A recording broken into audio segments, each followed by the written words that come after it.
السلام علیکم ورحمۃ اللہ، آداب شیخ سیریز میں خوش آمدید۔ آج کی ہماری اس خاص گفتگو میں ہم ایک بہت ہی گہرے اور روحانی موضوع پر روشنی ڈالنے والے ہیں، یعنی حج کی فرضیت، اس کی بے پناہ اہمیت اور اطاعت کے وہ بنیادی آداب جو ہماری باطنی اور روحانی ترقی کے لیے آپ سمجھ لیں کہ بالکل لائف لائن کی طرح ہیں۔ تو بنا کسی تاخیر کے آئیے اپنے اس خوبصورت روحانی سفر کا آغاز کرتے ہیں۔ اب ذرا اس مستند حوالے پر غور کریں۔ یہ صحیح مسلم کی حدیث نمبر 1337 ہے۔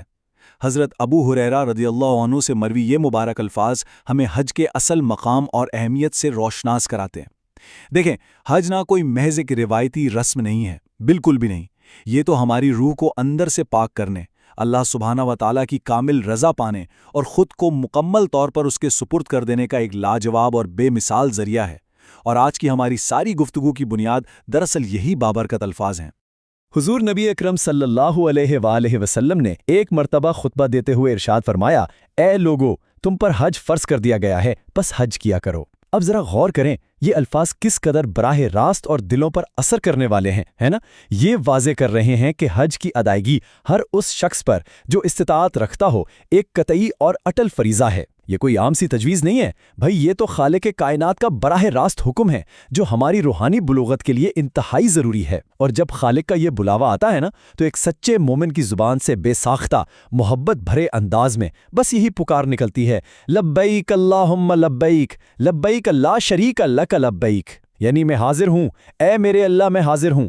یہ الفاظ دراصل اس عظیم فریضے کے آگے ہماری مکمل اور دلی سپردگی کی سب سے خوبصورت عکاسی ہیں۔ اچھا، اب جیسے ہی عظیم حکم دیا گیا تو مجمع میں موجود ایک شخص کے دل میں فوراً سوال پیدا ہوا۔ اس نے پوچھا، یا رسول اللہ، کیا ہر سال حج فرض ہے؟ اب یہاں ذرا تصور کریں اس محفل کا۔ یہ سوال سن کر حضور صلی اللہ علیہ وآلہ وسلم بالکل خاموش رہے۔ وہ شخص رکا نہیں، اس نے یہی سوال ایک بار نہیں بلکہ پورے 3 مرتبہ دہرایا۔ اب یہ جو خاموشی تھی نا، یہ محض کوئی عام سا وقفہ نہیں تھا۔ اس خاموشی میں ایک بہت گہری، بامانی اور کمال درجے کی شفقت اور حکمت پوشیدہ تھی۔ یہ منظر ہمیں ایک بہت بڑا سبق دیتا ہے کہ ہمارے روحانی رہبر کی خاموشی بھی دراصل ایک بہت بڑی اور اہم تعلیم ہوتی ہے۔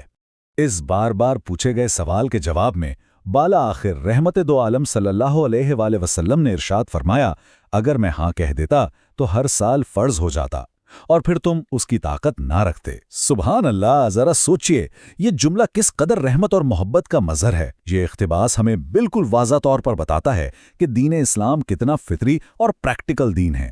اس میں انسان کی طاقت، اس کی حدود اور اس کی برداشت کا کس قدر خیال رکھا گیا ہے۔ آپ صلی اللہ علیہ وآلہ وسلم اپنی امت کو، یعنی ہم سب کو، کسی ایسے بوجھ تلے ہرگز نہیں دبانا چاہتے تھے جسے اٹھانا ہمارے لیے عملی طور پر ناممکن ہو جائے۔ ہماری روحانی ترقی کا یہ ایک بہت ہی سنہرا اصول ہے کہ دین میں توازن اور بے پناہ آسانی رکھی گئی ہے۔ اور اسی شفقت اور رحمت کو تھوڑا اور آگے بڑھاتے ہوئے آپ صلی اللہ علیہ وآلہ وسلم نے قناعت کی، یعنی جو مل گیا اس پر راضی رہنے کی ایک بہترین حکمت بیان فرمائی۔ آپ نے فرمایا، میری اتنی ہی بات پر اکتفا کیا کرو جس پر میں تمہیں چھوڑوں۔ اس کا مطلب کیا ہے؟ مطلب یہ کہ جس بات کا آپ کو واضح حکم دے دیا گیا ہے نا، بس اس پر صدق دل سے عمل کریں۔ اور یہ جو ہم بلا وجہ بال کی کھال نکالنے لگتے ہیں یا غیر ضروری شرائط ڈھونڈنے لگتے ہیں، اس سے گریز کریں۔ یہ روحانیت اور ادب شیخ کا، ادب مصطفیٰ کا ایک بہت ہی بنیادی اصول ہے کہ جتنی رہنمائی عطا کر دی جائے بس اسی میں اپنا سکون اور اطمینان تلاش کیا جائے اور اپنے لیے خواہ کی مشکلیں کھڑی نہ کی جائیں۔ دراصل تاریخ ہمیں ایک نہایت اہم اور آنکھیں کھول دینے والا سبق سکھاتی ہے۔ ذرا سوچیں، پچھلی قوموں کی ہلاکت اور تباہی کے بنیادی اسباب کیا تھے؟ حدیث کے بالکل واضح الفاظ ہیں، اس لیے کہ تم سے پہلے لوگ زیادہ سوال کرنے اور اپنے انبیاء سے اختلاف کرنے کی بنا پر ہی ہلاک ہوئے تھے۔ یہ دو نکات ہمیں صاف بتا رہے ہیں کہ حد سے زیادہ کریدنا اور اپنے روحانی پیشواؤں کے فیصلوں پر بحث مباحثہ کرنا، یہ دراصل تباہی کا راستہ ہے۔ اس کے بالکل برعکس ہماری سچی روحانی سلامتی اور باطنی ترقی تو اس سادہ اور غیر مشروط اطاعت میں چھپی ہے۔ اور یہی وجہ ہے کہ روحانی ترقی کے اس سفر میں، بالخصوص حج کے دوران، ہم اللہ کے حضور یہ خوبصورت اور جامع دعا کثرت سے مانگتے ہیں، ربنا آتنا فی الدنیا حسنۃ وفی الآخرۃ حسنۃ وقنا عذاب النار، تاکہ ہم ان پچھلی قوموں کی ہلاکت خیز غلطیوں سے محفوظ رہ سکیں اور دنیا و آخرت دونوں جگہ سچی سلامتی اور بھلائی پا سکیں۔ دین اسلام میں ہمیں ایک کیسا حیرت انگیز اور خوبصورت بیلنس یعنی توازن ملتا ہے۔ ایک طرف جب احکامات کو بجا لانے کی باری آتی ہے تو ہماری انسانی کمزوریوں کی بھرپور رعایت کی جاتی ہے۔ فرمان ہے جب میں تمہیں کسی شے کا حکم دوں تو بقدر استطاعت اسے بجا لایا کرو۔ دیکھ رہے ہیں یہ سراسر آپ کی ذاتی استطاعت کے مطابق ہے، لیکن ذرا دوسری طرف ممانعت کا پہلو تو دیکھیں، اور جب کسی شے سے منع کروں تو اسے مکمل چھوڑ دیا کرو۔ یہاں کوئی استثناء نہیں ہے، کوئی گنجائش نہیں ہے۔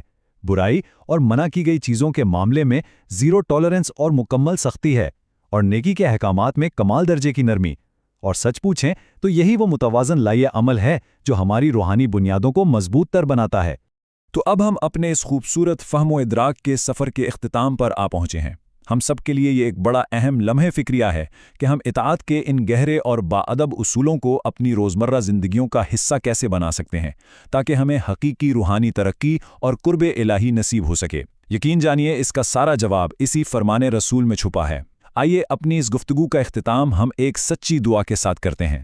دعا ہے کہ اللہ رب العزت ہم سب کو اتنی روحانی اور جسمانی طاقت عطا فرمائے کہ ہم اس کے احکامات کو اپنی بہترین استطاعت کے مطابق پورا کر سکیں، اور جن چیزوں سے ہمیں منع کر دیا گیا ہے ان سے مکمل طور پر اور ہمیشہ کے لیے بچ سکیں، کیونکہ دین کی اسی سادگی، حکمت اور ادب میں ہی ہم سب کی دنیا اور آخرت کی کامیابی ہے۔ اس روحانی سفر میں ہمارے ساتھ شامل ہونے کا بہت بہت شکریہ۔